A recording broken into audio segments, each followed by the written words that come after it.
Today, we're talking surrealism, but this isn't just about weird art. It's a whole lot deeper. Melting clocks, floating apples. Yeah, you know the vibe. This is what usually comes to mind. But what if the goal wasn't just to be weird for weird's sake?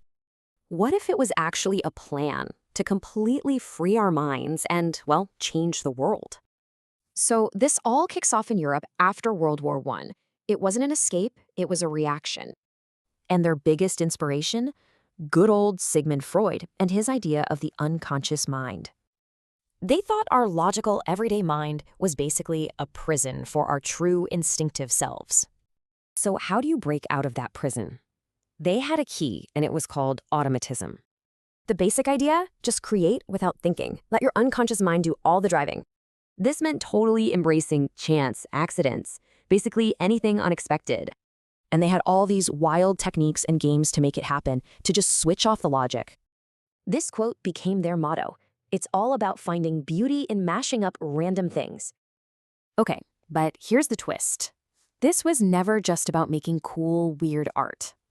For them, freeing your own mind was the very first step to a real political revolution.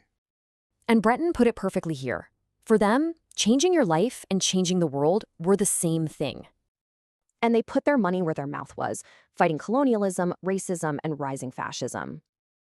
But then World War II happened, and it basically scattered the movement's core members.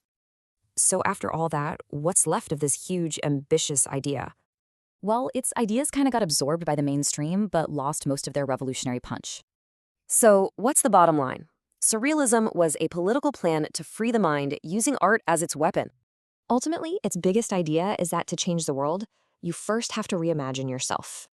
So it makes you wonder, in our super logical world, what happens if we let ourselves get a little surreal?